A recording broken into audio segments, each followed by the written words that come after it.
গল্পটি শুরু হয় আমাদের এই গল্পের মেন লিড লুকে দেখিয়ে, যাকে একটি চেয়ারের সাথে বেঁধে রাখা হয়েছে। লুয়ের যখন জ্ঞান ফিরে তখন সে দেখে যে তার সামনে একটি সুন্দর মেয়ে বসে আছে। ওই মেয়েটি তখন লুয়ের কাছে এসে তার কোলের উপরে বসে। তারপরে সে একধারে লুকে দেখতে থাকে। এরপর সে লুয়ের মুখে টেপটি খুলে দেয়। লু তখন তারপরে চিল্লাতে থাকে যে তুমি কে, আর তুমি আমার সাথে এরকম কেন করছো। মেয়েটি তখন তার কাছে এসে বলে যে এত চিল্লিয়ে কোনো লাভ নেই, কারণ আশেপাশে সব শুধু আমারই মানুষ, আর তুমি কোনো চিন্তা করো না, আমি তোমার খেয়াল খুব ভালো মতনই রাখবো। এরপরে মেয়েটি নানাভাবে লুকে সিডিউস করার চেষ্টা করতে থাকে, কিন্তু লু তো তাকে কোনো পাত্তাই দিচ্ছিল না। যেটি দেখে মেয়েটি তখন আবারও লুয়ের কাছে আসে, আর তারপরে সে তার কোলের উপরেই বসে পড়ে। আর এখান থেকে আমরা এটা জানতে পারি যে লু ছিল অ্যাক্রেড গ্রুপের সিও এবং সে অনেক ধনী ছিল। আর সে একটু ইন্ট্রোভার্ট টাইপের ছেলে ছিল, যার কারণে সে কোনো মেয়েকে তার কাছাকাছি কোনোদিনই আসতে দেয়নি। কিন্তু কিছু সময় আগে এই মেয়েটি, যার নাম ছিল রু, সে তার লোকদের মাধ্যমে লুকে কিডন্যাপ করে নিয়ে আসে। এরপরে প্রেজেন্টে আমরা দেখি যে লু রুকে বলে যে তোমার এসব ট্রিক্স একদমই কাজ করবে না আমার উপরে, তাই তুমি আমার থেকে কি চাও সেটা আমাকে ডাইরেক্ট বলে দাও। রু তো তখন লুয়ে দুই পায়ের মাঝে নিচে পা রেখে তাকে ভয় দেখানোর চেষ্টা করতে থাকে, কিন্তু লু তো একদমই ভয় পায় না। যেটি দেখে রু তাকে বলে যে বাহ, অনেক ভালো, তুমি তোমার ফার্স্ট লেভেল পাস করে গিয়েছো। এরপরে রুই তার গার্ডসদেরকে ডাকে, আর তার গার্ডসরা লুকে একটি মহিলার সামনে নিয়ে যায়। লু তখন ওই মহিলাটিকে বলে যে আপনাদের হয়তো কোথাও ভুল হচ্ছে, আপনারা হয়তো অন্য কারোর বদলে আমাকে ভুলবশত তুলে এনেছেন। কিন্তু এই মহিলাটি তো তখন লুকে টাকা দেয়, আর তাকে বলে যে তুমি আমার মেয়ের লাইফ থেকে চলে যাও। লু তো ফার্স্টে সেখান থেকে চলে যেতে যায়, কিন্তু তারপরে সে আবারও বসে পড়ে আর ভাবতে থাকে যে ইনি যদি নিজের কথাটি ঘুরিয়ে নেয় পরবর্তীতে, তাহলে। লু তখন ওই মহিলাটিকে তার সাথে কন্ট্রাক্ট করতে বলে, যেটি শুনে সেখানে থাকা গার্ডসরা তো ক্ল্যাপিং করতে থাকে। ওই মহিলাটি তখন বলে যে আমি তোমাকে যেমন ভেবেছিলাম তুমি ঠিক তেমনই, তুমি তোমার সেকেন্ড লেভেলও পাশ করে গিয়েছো। লু তো এখনো কিছু বুঝতে পারছিল না। তারপরে লুকে একটি রুমের মধ্যে নিয়ে আসা হয়, যেখানে আমরা লুকে দেখি সে তো অনেক সুন্দর করে রেডি হয়েছিল। যেটি দেখে তো লু এক দৃষ্টিতে শুধু তার দিকেই তাকিয়ে থাকে। লু তখন ওই মেয়েটিকে বলে যে তুমি আমার থেকে চাওটা কি, আমার তো তোমার সাথে কোনো সম্পর্ক নেই। লু তখন বলে যে আজকে থেকে তোমার আর আমার সম্পর্ক গড়ে উঠেছে। তারপরে সে লুকে একটি মাউন্টেন্স দেখায়, যেটি দেখে লু তো একটু অবাক হয়ে যায়। লু তখন তাকে বলে যে ওই মাউন্টেনে আমাদের একটি হোটেল রয়েছে, আর আজকে থেকে তুমি হচ্ছে আমার হাজবেন্ড। চলো আবারও গল্পের কাহিনীতে যাওয়া যাক, যেখানে আমরা দেখি যে রু তো লুয়ের হাত ধরে ফেলে, আর লু কোনোভাবে এখান থেকে বাঁচার জন্য রু যা বলে তাতে সে রাজি হয়ে যায়। আসলে রু ছিল ওয়ান ফ্যামিলির মেয়ে, তাদের একটি হোটেলের বিজনেস ছিল, আর রুয়ের বাবা তাকে হোটেলটি চালানোর জন্য একটি টাস্ক দিয়েছিল। কিন্তু এই টাস্কটি এতটাও সহজ ছিল না, কারণ ওই হোটেলটি অনেকদিন যাবতে বন্ধ হয়েছিল। আর এই হোটেলটিকে আবারও ভালো মতন চালু করার জন্য রুই লুকে কিডন্যাপ করিয়েছে, কারণ লু অনেক বড় বিজনেসম্যান ছিল, আর সে রুকে তার হোটেলটি চালু করতে সাহায্য করতে পারত। এরপরে আমাদের ওদের বিয়ের সিনটি দেখানো হয়, যেখানে লু বাধ্যতামূলকভাবে রুয়ের সাথে বিয়ে করে। তবে সে বিয়েতে তো একদমই খুশি ছিল না, শুধু সে খুশি হওয়ার অ্যাক্টিংই করতে থাকে। এরপরে পরের দিন সকালে লু যখন তার রুম থেকে বেরিয়ে বাইরে আসে, তখনই তার সাথে রুয়ে ধাক্কা লাগে। রু তো তখন পড়ে যেতে যাচ্ছিল, তবে লু তাকে নিজের কাছে টেনে তাকে বাঁচিয়ে নেয়, আর এতে করে তো তারা দুজনে একে অপরের অনেক কাছাকাছি চলে আসে। রু তখন লুকে বলে যে আজকে তোমাকে দেখতে অনেক হ্যান্ডসাম লাগছে, আর এটা বলে লু সেখান থেকে চলে যায়। আর অন্যদিকে আমাদের লুয়ের অ্যাসিস্ট্যান্টকে দেখানো হয়, যে সবসময় প্রায় লাইভ স্ট্রিমিং করতো, আর সেও এই জায়গাতে চলে আসে। রু তো অ্যাসিস্ট্যান্টকে দেখে ভাবে যে আমাদের প্রথম ভিআইপি কাস্টমার এসে গিয়েছে। রুয়ের গার্ডস তো তখন অ্যাসিস্ট্যান্টকে খুব সুন্দর করে ওয়েলকাম করে তাকে জোর করে নিজেদের সাথে নিয়ে যায়। আর লু তো এসব দেখে কিছুই বুঝতে পারছিল না, কিন্তু রু তো লুয়ের দিকে তাকে স্মাইল করতে থাকে আর বলতে থাকে মনে মনে যে তুমি আমার জন্য অনেক লাকি। এরপরে আমরা দেখি যে রু লুকে নিয়ে কিচেনে খাবার বানাচ্ছিল। লু তখন রুকে জিজ্ঞাসা করে যে তুমি কি আমার নাম জিজ্ঞাসা করবে না। লু তখন তাকে বলে যে তোমাকে কিডন্যাপ করার আগে আমি তোমার আইডিটা ভালো মতনই দেখে নিয়েছিলাম। এরপরে রু একটি অ্যাগ্রিমেন্টের ব্যাপারে লুকে বলে যে তুমি আমার হাজবেন্ড, এই জন্য তোমার কাছে 3 মাসের সময় রয়েছে, আর তুমি যদি 3 মাসের মধ্যে আমাদের এই হোটেলে ভালো প্রফিট দিতে আমাকে সাহায্য করো, তাহলে আমি অফিসিয়ালি তোমার ওয়াইফ হয়ে যাব। লু তো তখন তাকে কিছুই বলে না, চুপচাপ খাবার বানাতে থাকে। এরপরে লু যখন বাইরে আসে আর সে যখন তার অ্যাসিস্ট্যান্টকে দেখতে পায়, তখন তো তার অ্যাসিস্ট্যান্ট এসে লুয়ের পা চেপে ধরে। আর তাকে বলে যে আপনি এখানে আমাকে ডেকে নিয়ে এসে কেন ফাঁসিয়ে দিলেন। আসলে লুই তার অ্যাসিস্ট্যান্টকে এখানে ডেকে নিয়ে এসেছিল। লু তখন তাকে বলে যে চুপ করো, তোমার এই কাজের জন্য আমি তোমাকে 3 গুণ বেশি স্যালারি দিব। যেটি শুনে তার অ্যাসিস্ট্যান্ট শাওবি অনেক বেশি খুশি হয়ে যায়। আর তখনই সেখানে রু আসে। রু তখন শাওবিকে বলে যে আমি হচ্ছে এই হোটেলের ওনার আর লু হচ্ছে আমার হাজবেন্ড। এটি শুনে তো শাওবি প্রথমে অনেক অবাক হয়ে যায় আর তারপরে সে জোরে জোরে হাসতে থাকে। আর তখনই একটি মেড এসে শাওকে আচার দেয়, যেটি দেখে তো শাওবি সেখানে অজ্ঞান হয়ে পড়ে যায়। এরপরে রু তো লুয়ের কাছে এসে তাকে একটি রশ্মি দেখায়, যেটি দেখে তো লু তাড়াতাড়ি পিছনে সরে আসে। এরপরে রু লুয়ের কাছে আসে আর তাকে বলে যে দোয়ানে ভালোবাসা দেখানোর এটি হচ্ছে নিয়ম। আর এটা বলে রু সেখান থেকে চলে যায়। আর তার যাওয়ার পরে লু শাওকে বলে যে এবার তোমার নাটক করা বন্ধ করো। শাও তো তখন সাথে সাথে উঠে পড়ে। তারপরে সে লুকে বলে যে আপনি তো কোনো মেয়ের ধারের কাছেও যেতেন না, তাহলে আপনি ওই মেয়েটির হাজবেন্ড কিভাবে হয়ে গেলেন। লু তখন তাকে বলে যে তোমার এত কিছু ভেবে লাভ নেই, তুমি শুধু এই ব্যাপারটা জানার চেষ্টা করো যে এই হোটেলের রিয়েল ওনার কে, আর তুমি তোমার ব্রডকাস্টিং এর হেল্প নাও এই হোটেলটিকে পাবলিসিটি দেওয়ার জন্য। এরপরে আমরা দেখি যে রু শাও এবং লুকে নিয়ে একটি মাঠের মধ্যে আসে, যেখানে রু তার ঘোড়া নিয়ে আসে। আর রুকে দেখে তো লু এক দৃষ্টিতেই শুধু তার দিকে তাকিয়ে থাকে, যেটি দেখে রু তো লুয়ের কাছাকাছি গিয়ে তাকে বলে যে আমি জানি আমি দেখতে অনেক সুন্দর, কিন্তু তাই বলে কি তুমি আমার দিকে এভাবে তাকিয়ে থাকবে। আর এটি বলে রু হাসতে থাকে। তারপরে সে লুকে নিজের ঘোড়ার উপরে বসায় আর সেও তার পিছনে বসে পড়ে। আর তারপরে তারা দুজন মিলে ঘোড়ার রাইড করতে থাকে। আর এখানে তো তারা দুজনে অনেক মজা করে। এরপরে তারা দুজনের রাইড শেষ করে যখন ফিরে আসে তখনই লুয়ের নজর ঘোড়াতে বেঁধে রাখা একটি স্কার্ফের উপরে পড়ে। আর এখান থেকে আমরা লুয়ের 5টি সিনের মাধ্যমে এটা জানতে পারি যে এরকমই একটা স্কার্ফ সে নিজে ডিজাইন করে তার মাকে গিফট করেছিল। আর বর্তমানে সে স্কার্ফটিকে এখানে বাঁধা দেখে তো অনেক অবাক হয়ে যায়। এরপরে যখনই লু পিছনে ঘুরে তখনই সে এবং রু অনেক কাছাকাছি চলে আসে। আর এখানে তো তাদের দুজনের একটি সুন্দর কিস্সা হয়ে যায়। রু তো লজ্জা পেয়ে সেখান থেকে চলে যেতে থাকে, তখন লু তার পিছনে যেতে যায়। আর তখনই লু হোঁচট খেয়ে রুয়ের গায়ের উপরে পড়ে যায়। আর তারা দুজন তখন একে অপরকে দেখতে থাকে। আর লু তো তখন রুকে কিস করে নেয়। রু তো তখন লুকে তার উপর থেকে সরিয়ে দেয়। আর যাওয়ার আগে সে বলে দেয় যে এই কিসের দায়ভার আমি নিতে প্রস্তুত আছি। আর এটা বলে লু স্মাইল করে সেখান থেকে চলে যায়। আর লুও তো সেখানে বসে বসে স্মাইল করতে থাকে। আর অন্যদিকে আমাদের শাওকে দেখানো হয় যে হোটেলের প্রমোশনের জন্য লাইভ স্ট্রিমিং করার প্রস্তুতি নিচ্ছিল। এরপরে শাও তার লাইভ স্ট্রিমিং এ সেই হোটেলের স্টাফদের নিয়ে অনেক মজা করতে থাকে এবং কথায় কথায় এই হোটেলের সুন্দরভাবে প্রমোশনও করে দেয়। আর তাদের এই সমস্ত কিছু রুই এবং লু বসে দূর থেকে দেখছিল এবং তারাও এগুলো মজা নিতে থাকে। আর তখনই সেখানে একটি ছেলে আসে যার নাম ছিল অ্যালবিন। আর তখনই লুয়ের আবারও সেই স্কার্ফের কথা মনে পড়ে যায়। আর সে তো বুঝতে পারছিল না যে এখানে স্কার্ফটা কিভাবে আসলো। এর পরের সিনে আমরা দেখতে পাই যে অ্যালবিন রুইকে বলে যে তুমি তোমার বিয়ের এত বড় একটা ডিসিশন আমাকে জিজ্ঞাসা না করে কিভাবে নিতে পারলে। আসলে অ্যালবিন ছিল রুইয়ের বড় ভাই। অ্যালবিন তো এখানে রুইকে অনেক বকাঝকা করতে থাকে এবং আনুষঙ্গিক নানা ধরনের বকবক করতে থাকে, যেগুলো শুনতে শুনতে তো তাদের কান মাথা একদম ঝালাপালা হয়ে যায়। কিন্তু তারপরেও অ্যালবিনের বকবক করা থামে না। এরপরে পরের দিন লু রুইয়ের সাথে দেখা করতে যায় এবং সে রুইয়ের কাছে গিয়ে রুইয়ের মুখের উপরে আসা চুলগুলো আলতোভাবে সরিয়ে দেয়। আর তারপরে সে রুকে জিজ্ঞাসা করে যে তুমি এই স্কার্ফটি কোথা থেকে পেয়েছো। রু তখন তাকে বলে যে 3 মাস আগে এই স্কার্ফটি আমি এখানে বাঁধা অবস্থায় পেয়েছিলাম। যেটি শুনে তো লু একটু চিন্তায় পড়ে যায়। রু তখন এই স্কার্ফটি খুলে লুকে দিয়ে দেয়। লু তখন তাকে বলে যে জানো এই স্কার্ফটি আমার কাছে অনেক মূল্যবান। তখন রু তাকে বলে যে ঠিক আছে তুমি এটি নাও, কিন্তু এর বদলে তুমি একটি নতুন স্কার্ফ আমাকে এনে দিও। এরপরের সিনে আমরা দেখতে পাই যে লু অ্যালবিনের সাথে বসেছিল, যেখানে অ্যালবিন তাকে বলে যে আমার বোনের হাজবেন্ড হওয়ার জন্য তোমাকে আমার কিছু পরীক্ষা পাশ করতে হবে। যেখানে প্রথম পরীক্ষায় তারা দুজনে একটি পাথরের উপর দাঁড়ায় এবং একে অপরকে পুশ করে ফেলে দেওয়ার নিয়ম ছিল, যেখানে লু তো ইজিলি অ্যালবিনকে পুশ করে ফেলে দেয়।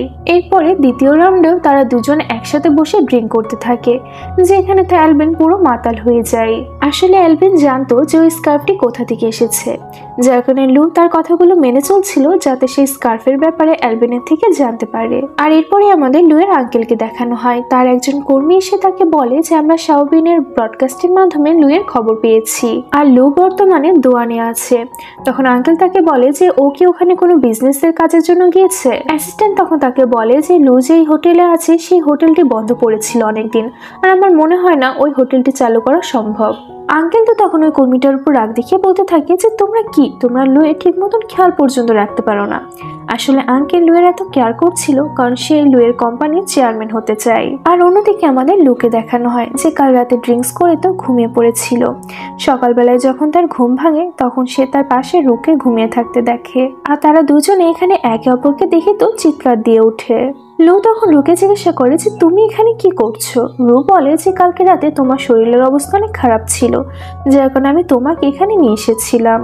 আর কাল তো তুমি জোর করে আমাকে তোমার কাছে রেখে দিয়েছিলে, আর কালকে তোমার ড্রেসগুলো আমি চেঞ্জ করে দিয়েছি। আর জানো তোমার বডিটা না আমার অনেক ভালো লেগেছে। যেটি শুনে তো লু লজ্জা পেয়ে ওয়াশরুমে দৌড় দেয়, আর এটা দেখে তো লু হাসতেই থাকে।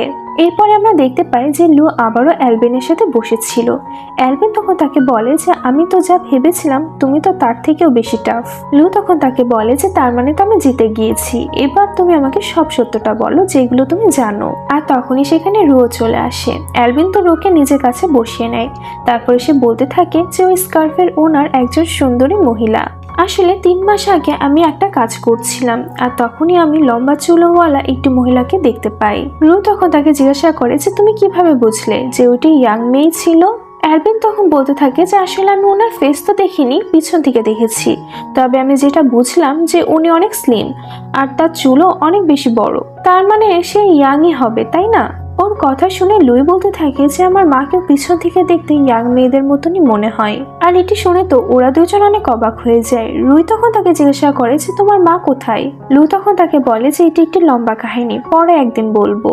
এরপরের সিনে আমরা দেখতে পাই যে লু এবং তার অ্যাসিস্ট্যান্ট স্পা নিচ্ছিল, আর পাশের রুমে রুও স্পা নিচ্ছিল। এরপরে রু যখন ফ্রেশ হতে যায় তখন সে ভুলবশত তার রুমের পরিবর্তে লুয়ের রুমে চলে আসে। লু তো বুঝতে পারেনি যে এটি তার রুম না বরং লুয়ের রুম, কিন্তু লু তো রুয়ের শব্দ শুনে বুঝে যায়। আর এরপরে রু নিজের ড্রেস খুলে সেখানেই শুয়ে পড়ে। আর লু তো রুকে তার পাশে দেখে অনেক অবাক হয়ে যায়, আর সে লুকিয়ে সেখান থেকে পালিয়ে যায়। এরপরে সিনে লু এবং লু মিলে হোটেলের জিনিসপত্রগুলো চেক করছিল। এরপরে লু শাওবিনকে একটি কাজ দেয়। শাওবিন তখন ওর রুমটি সুন্দর করে ডেকোরেশন করে দেয়। এরপরে লু রুকে বোঝাতে থাকে যে প্রথমে এটি একটি নর্মাল রুম ছিল, কিন্তু যখন এই রুমটিতে ফ্লাওয়ার্স দিয়ে সুন্দর করে ডেকোরেশন করা হয়েছে তখন এটি হানিমুনের রুম হয়ে গিয়েছে। এই জন্য আমাদের হোটেলেও আমাদের এরকম সুন্দরভাবে ডেকোরেশনই করতে হবে যাতে আমাদের কাস্টমাররা খুশি হয়ে যায়। আর তখনই শাওবির মাথাতে একটি আইডিয়া আসে, আর তারপরে সে রু এবং লুকে একটি বাথটবের মধ্যে বসিয়ে দেয় আর তাদের দুজনকে মুখোমুখি বসতে বলে। এরপরে তারা দুজন সেভাবে বসে পড়ে, তবে রুয়ের পা বাথটবের মধ্যে কমফোর্টেবলি রাখতে পারছিল না। শাওবি তখন বলতে থাকে যে আমরা নিউ কাপলদের জন্য এই সেটআপটি করছি, আর আপনারাও তো নিউ কাপল, এই জন্য আমরা ট্রাইটা আপনাদের উপরেই করতে চাচ্ছি। আর এটা শুনে তো লু এবং রু দুজনে লজ্জা পেয়ে যায়। এরপরে পরের দিন সকালে রু এবং লু মিলে একে অপরের হাতে হাত রেখে হাঁটছিল, আর এটি তো রু এর কাছে অনেক ভালো লাগছিল। রু এখানে লুকে বলে যে আমি এটা জানতাম না যে তুমি তোমার কাজে এত বেশি এক্সপার্ট। আর তখনই লু এর পা পিছলে যাওয়ার ফলে সে নিচে পড়ে যায়, আর রুও তখন লু এর গায়ের উপরে পড়ে যায়। আর এখানে তো তারা দুজনে একে অপরকে শুধু দেখতেই থাকে। আর দূর থেকে শাওবি এবং লুয়ের অ্যাসিস্ট্যান্ট ওদের দুজনকে দেখে খুশি হচ্ছিল, আর তারপরে তারা ওদের কাছে আসে। তখন তো ওরা লজ্জা পেয়ে উঠে পড়ে। এরপরে আমরা দেখি যে শাওবি পাবলিসিটি পোস্টারের জন্য ওদের দুজনকে আবারও একসাথে বসিয়ে ফটো ক্লিক করতে থাকে। এমনকি সে ওদের দুজনের রোমান্টিক পোজের পিকচারও তুলছিল। এরপরে কাজ শেষ করে লু এবং রু বসে কথাবার্তা বলছিল। লু এখানে রুকে বলে যে আমি আমার মায়ের সাথে থাকতাম, আর আমার মা এবং বাবার মধ্যেকার সম্পর্কও ঠিকঠাক ছিল, কিন্তু হঠাৎ করে আমার মা কোথাও যেন একটু উধাও হয়ে গেল, আর সেদিনের পর থেকে আমি তাকে খুঁজে বেড়াচ্ছি। আর এগুলো বলতে গিয়ে তো লুয়ের মন অনেক খারাপ হয়ে যায়, যেটি দেখে তো রু লুয়ের মনটি ভালো করার চেষ্টা করে, যার কারণে সে তার রশির গিটটি লুকে দেয়। আর সে লুকে বলে যে এটি আমার তরফ থেকে আমার ভালোবাসার উপহার, আর এটি এখন থেকে তুমি তোমার কাছে রাখো, আর আমরা দুজন মিলে তোমার মাকে খুঁজে বের করব। আর এটি শুনে তো লু অনেক খুশি হয়ে যায়। এরপরে সে রুয়ের ফরহেডে একটি কিস করে দেয়, আর তারপরে তারা দুজনে একে অপরকে জড়িয়ে ধরে। আসলে তারা দুজনে একে অপরকে অনেক ভালোবেসে ফেলেছিল, আর তারা দুজনে একে অপরকে হাজব্যান্ড ওয়াইফ হিসেবেও অ্যাকসেপ্ট করে নেয়। এরপরে তারা দুজনে খুশি হয়ে হোটেলে ব্যাক আসে। রুই তো তখন লুকে গুড নাইট বলে তার রুমে চলে যায়। লু তখন আবারও রুয়ের দরজাটি নক করে। রুই তখন বাইরে আসলে লু তাকে কিস করে নেয়, আর এতে তো রু অনেক খুশি হয়ে যায়। লু তখন রুকে হার্ট সাইন দেখে স্মাইল করে সেখান থেকে চলে যায়। এরপরে পরের দিন সকালে রু এবং লু মিলে ঘুরতে যায় এবং তারা দুজনে একে অপরের সাথে অনেক সুন্দর মুহূর্ত কাটায়। এর পরের সিনে আমরা দেখতে পাই যে হোটেলে লুয়ের আঙ্কেলের এন্ট্রি হয়, আর আঙ্কেলকে দেখে তো লু অনেক বেশি অবাক হয়ে যায়। এখানে আঙ্কেল লুকে বলে যে তোমাকে অনেকদিন ধরে কোথাও খুঁজে পাওয়া যাচ্ছে না, আর যখন আমি তোমার খোঁজ করতে করতে এখানে আসলাম তখন আমি জানতে পারলাম যে তুমি নাকি বিয়ে করে ফেলেছো। লু তখন তাকে বলে যে মেন কথাতে আসেন, আপনি এখানে কেন এসেছেন। আঙ্কেল তখন তাকে বলে যে কারণ আমি তোমাকে মিস করছিলাম। আসলে আঙ্কেল তো রুয়ের সামনে ভালো সাজার নাটক করছিল। রু তখন নিজের ব্যাপারে আঙ্কেলকে বলে। আঙ্কেল তখন খুশি হওয়ার ভান করে রুয়ের সাথে হাত মিলাতেই যাচ্ছিল, কিন্তু তখনই লু রুয়ের হাত ধরে তাকে আটকে নেয়, আর আঙ্কেলও ব্যাপারটা বুঝতে পেরে যায়। আঙ্কেল তখন লোকে বলতে থাকে যে পরের মাসে আমাদের কোম্পানিতে ডাইরেক্টরের ইলেকশন রয়েছে, আর এখন তো এই সময় আমাদের ওই কোম্পানির চেয়ারম্যান লু। আর এটা শুনে তো লু অনেক অবাক হয়ে যায়। তার তো এটাই মনে হয় যে লু হয়তো তার সাথে বিয়ে করার জন্য এই জন্য রাজি হয়েছে যাতে সে তার বিজনেসটি আরো বাড়াতে পারে। এর পরের সিনে আমরা লুকে দেখি যে সে মন খারাপ করে বসেছিল। তখনই তার কাছে আঙ্কেল আসে, আর সে তাকে বলে যে তুমি ওই মেয়েটির সাথে বিয়ে করে অনেক ভালো একটি চাল চেলেছো, কারণ ওই মেয়েটিকে বিয়ে করার ফলেই তো তুমি এই হোটেলটিকে নিজের দখলে করে নিতে পারবে। লু তখন তাকে বলে যে আপনার এসব আলতু ফালতু চিন্তা বাদ দেন, আমি এরকম কোনো প্ল্যান করে ওই মেয়ের সাথে বিয়ে করি নাই। আঙ্কেল তখন লুয়ের কানের কাছে এসে তাকে বলে যে তুমি ফার্স্টে তোমার মাকে খুঁজো, আর তুমি হয়তো তোমার প্রথম ভালোবাসার কথা ভুলে গিয়েছো। আসলে লুয়ের গ্র্যান্ডপা তার একটি ফ্রেন্ডের সাথে প্রমিস করেছিল যে সে তার নেফিউর সাথে লুয়ের বিয়ে দিবে, কিন্তু লু তো ওই মেয়ের উপরে কোনোদিনই ইন্টারেস্টেড ছিল না। এর পরের সিনে আমরা দেখতে পাই যে একটি মেয়ে ওই হোটেলে আসে যার নাম ছিল সানি, আর এই মেয়েটি সেই মেয়ে ছিল যার কথা আঙ্কেল লুকে বলে, আর এই মেয়েটিকে হোটেলে আঙ্কেলই ডেকেছিল। আর অন্যদিকে আমাদের লুকে দেখানো হয় যে বসে কাট কাটছিল, আর সে রুকে বলছিল যে এই কাট কাটার ফলে আমার এক্সারসাইজও হয়ে যায়। আর তারপরে তারা দুজন মিলে এখানে অনেক মজা করতে থাকে, আর তখনই সেখানে সানির এন্ট্রি হয়। রু তো ওই মেয়েটিকে দেখে ভাবে যে এই মেয়েটি হয়তো তাদের হোটেলের ক্লায়েন্ট, কিন্তু সানি তো রুকে সাইড করে দিয়ে লুয়ের কাছে চলে যায়, কারণ সে লুকে চিনতে পেরে গিয়েছিল। কিন্তু লু তো সানিকে চিনতে পারছিল না, কারণ সে এর আগে তাকে কোনোদিনই দেখেনি। সানি তখন তার গ্র্যান্ডপার নাম দিয়ে নিজের পরিচয় দেয়। লু তো এটি শুনে বুঝে যায় যে তার আঙ্কেলই এই মেয়েটিকে এখানে ডেকেছে, কারণ আঙ্কেল তো যে কোনো মূল্যে আমার কোম্পানিতে চেয়ারম্যানের সিটটি নিতে চাই। এরপরে আমরা দেখি যে সানি আঙ্কেলের কাছে যায় আর তাকে জিজ্ঞাসা করে যে আপনি আমাকে এখানে কেন ডেকেছেন। আঙ্কেল তাকে বলে যে যাতে করে তুমি তোমার ফিয়ান্সিকে আবারও ব্যাক নিতে পারো, কারণ তুমি তো ভালো করেই জানো যে আমাদের ফ্যামিলিদের মাঝে একটি এগ্রিমেন্টস অনেক আগেই হয়ে গিয়েছে। সানি তখন তাকে বলে যে আপনার নেফিউ আমাকে একদমই পছন্দ করে না, আর আমার এসব রিচ ফ্যামিলি ড্রামাও একদমই ভালো লাগে না, কিন্তু আমি এটাই বুঝতে পারছি না যে আমাদের বিয়ে করলে আপনার বেনিফিট কি। আর অন্যদিকে আমাদের লুকে দেখানো হয় যেহেতু লুয়ের উপরে রাগ করেছিল, তখন লু লুকে বোঝাতে আসে যে আমার ফ্যামিলি এবং সানির ফ্যামিলি একসাথে মিলে হোটেল বিজনেস স্টার্ট করেছিল, কিন্তু ওরা অনেক আগে আমাদের বিজনেস থেকে আলাদা হয়ে যায় আর আমাদের কখনোই দেখা হয় না। কিন্তু আমি এটা বুঝতে পারছি না যে আঙ্কেল এখন সানিকে এখানে কেন ডেকেছে। রুই তখন তাকে বলে যে খুব তাড়াতাড়ি সমস্যাগুলো সমাধান করে আবারও আমার কাছে ফিরে এসো। এরপরে পরের দিন সকালে আমরা দেখি যে সানি এবং লু বসে কথাবার্তা বলছিল। লুয়ের জিজ্ঞাসা করাতে সানি তাকে বলে যে আমাদের গ্র্যান্ডফাদারদের মাঝে একটি কন্ট্রাক্ট হয়েছিল। তখন লু তাকে বলে যে আমার এতে কোনো যায় আসে না, কারণ আমি যাকে পছন্দ করি আমি তার সাথেই থাকতে চাই, আর আমরা দুজনে যদি একে অপরকে বিয়ে করি তাহলে আমাদের দুজনে কেউই কখনোই হ্যাপি হতে পারবো না। সানি তখন তাকে বলে যে আমি কোনোদিনই তোমাকে জোর করব না, আর আঙ্কেলের শর্তগুলো নিয়েও আমার কোনো ইন্টারেস্ট নেই। লু তখন তাকে জিজ্ঞাসা করে যে তাহলে তুমি কি চাও। সানি বলে যে আমি শুধু তোমাকে চাই, আর এটা বলেই সানি সেখান থেকে চলে যায়। আর তখনই সেখানে আঙ্কেল আসে, আর সে লুকে বলে যে আমি সবকিছুই ভালো মতনই বুঝতে পারছি, তুমি যদি সানির সাথে বিয়ে করো তাহলে আমাদের হোটেল বিজনেসটি আরো বড় হয়ে যাবে। তখন লু তাকে বলে যে এটা আপনার ধারণা, কিন্তু আমার না। আঙ্কেল তখন তাকে বলে যে তোমার সাথে আমার যা কথা হবে সব বোর্ড মিটিং এ হবে। এটি বলে সে সেখান থেকে চলে যায়। এরপরের সিনে আমরা দেখি যে বাসায় ফিরে লু তার চেনা পরিচিত সবার সাথে কন্ট্যাক্ট করে, আর অন্যদিকে আমরা রুকে দেখতে পাই যে লুয়ের সাথে কাটানো প্রত্যেকটি মুহূর্তগুলো মনে করতে থাকে। এরপরে পরের দিন আঙ্কেল আবারও লুয়ের সাথে দেখা করে আর তাকে বলে যে তুমি যাই করে নাও না কেন, এবার আর তুমি আমাকে আটকাতে পারবে না। ওরা দুজন এখানে কথাবার্তা বলছিল, তখনই সেখানে রু চলে আসে। আঙ্কেল তখন বলে যে ভালো হয়েছে যে তুমি নিজে থেকে এখানে চলে এসেছো, নাহলে তোমার হোটেলটি দখল করতে আমার নিজেকেই ওখানে যাওয়া লাগতো। রু তখন আঙ্কেলকে একটি ফাইল দেয়, যেটি দেখে আঙ্কেল তাকে বলে যে তোমার আমাদের মতন বিজনেস সম্পর্কে তেমন একটা ধারণা নেই। আমি যেভাবেই হোক না কেন তোমার ওই হোটেলটিকে আমার দখলে করে নিব, এমনকি হোটেল না তোমার ভিলাটিকেও আমি আমার দখলে করে নিব।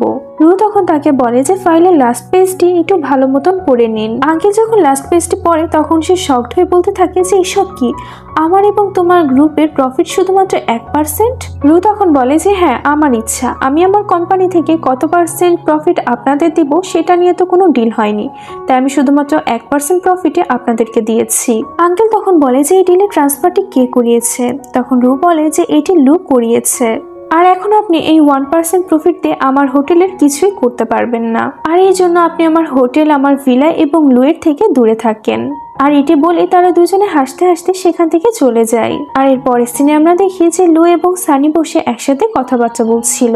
এখানে সানি তাকে বলে যে তুমি যে দোয়ান হোটেলের সাথে 1% শেয়ার ট্রান্সফার করেছো, এটা তো আমার গ্র্যান্ডপারই আইডিয়া ছিল, কারণ আমার গ্র্যান্ডপা কোনোদিনই চাচ্ছিল না যে দোয়ান হোটেল অন্য কারোর হাতে যাক। লু তখন তাকে বলে যে কিন্তু তুমি আমার সহযোগিতা কেন করলে? সানি বলে যে আমার তোমার প্রতি কোনো ফিলিংস নেই, আমার শুধু ফিলিংস এই জায়গাটিকে নিয়ে, কারণ এই জায়গাটি অনেক বেশি সুন্দর, আর এই হোটেলটি যদি অন্য কারোর হাতে চলে যেত তাহলে এটির অবস্থা অনেক খারাপ হয়ে যেত। আর এরপরে তারা দুজনে খুশি খুশি একে অপরের সাথে হ্যান্ডশেক করে নেয়। আর এর পরে সিনেমা দেখি যে দোয়ান হোটেলের তো পুরো নকশায় চেঞ্জ হয়ে যায়, আর এই হোটেলটি বর্তমানে একদম পুরো 5 স্টার হোটেলের মতন হয়ে যায়। আর এখন এই হোটেলে অনেক কাস্টমার আসে, যার কারণে তাদের বিজনেস অনেক ভালো মতন চলছিল। এরপর আমাদের লু এবং রুকে দেখানো হয়, যারা দুজনে একসাথে তো অনেক বেশি খুশি ছিল। এরপরে রু লুকে নিয়ে একটি লেডির কাছে যায়, আর যখন লু ওই মহিলাটির সাথে দেখা করে তখন সে দেখে যে এটি আর কেউ না বরং তার মা ছিল। লু তো তার মাকে দেখে অনেক খুশি হয়ে যায়। লুয়ের মা তখন তাকে বলতে থাকে যে আমিও এই ল্যান্ডেরই মেয়ে, আর আমি এই ল্যান্ড থেকে বের হয়ে বিয়ে করেছিলাম, যখন আমাকে এই ল্যান্ড থেকে বের করে দেওয়া হয়, কিন্তু একদিন আমি আবারও এখানে ফিরে আসার সিদ্ধান্ত নিই, আর এই ব্যাপারটা তোমার বাবা জানতো। লু তখন তার মাকে বলে যে জানো মা, আমি তোমাকে এতদিন অনেক মিস করেছি।